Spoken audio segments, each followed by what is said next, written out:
Et on fait maintenant le point sur la bourse. En compagnie ce soir de Claire Lemaitre de boursier.com. Bonsoir Claire. Bonsoir Emmanuel. Les marchés américains ont beaucoup hésité ce jeudi et ils clôturent finalement dans le désordre. Oui, avec finalement une hausse symbolique pour le Dow Jones qui grappille 0,05% à 17 661 points. Le Nasdaq perd encore 0,18% à 4 717 points. Séance hésitante donc à la veille de la publication des chiffres de l'emploi aux États-Unis pour le mois d'avril. Le coup de pouce apporté en début de séance par le pétrole s'est essoufflé.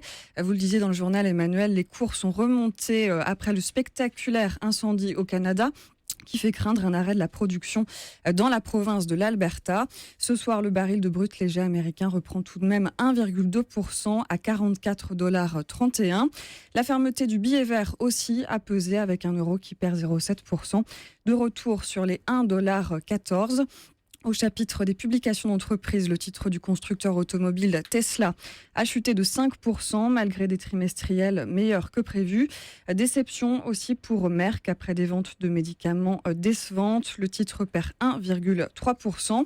Les investisseurs apprécient en revanche les comptes du géant chinois du commerce en ligne Alibaba qui s'adjuge 4% et de Kraft Heinz, le fabricant du ketchup, avec une action en hausse de 3,7%. À Paris, la séance est restée très calme, comme d'ailleurs sur les autres marchés européens, puisque nous étions un jour férié. Oui, avec une actualité réduite, des volumes limités, la séance a en effet été très calme et le CAC 40 clôture en légère baisse de 0,11% à 4 319 points. Troisième séance de repli pour le marché parisien qui a été tiré vers le bas par le secteur bancaire.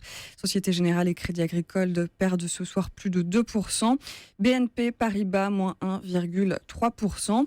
Air France KLM cède encore 2,5% après sa chute hier dans la foulée de ses trimestriels. Et puis les comptes du groupe d'assurance Crédit Coface ont fait ressortir des revenus en recul de 6,3%. Le titre cède 0,5%. On le disait Claire, le baril de brut a rebondi. Du coup, les valeurs pétrolières et parapétrolières ont fait pareil. Oui, CGG gagne 2,8%, Morel et Prom 2,6%, Technip plus 0,8% et Total 0,9%.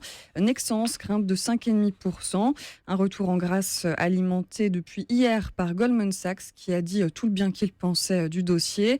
Corian bondit de 6,5%. Les investisseurs saluent le point d'activité trimestriel du groupe de maisons de retraite.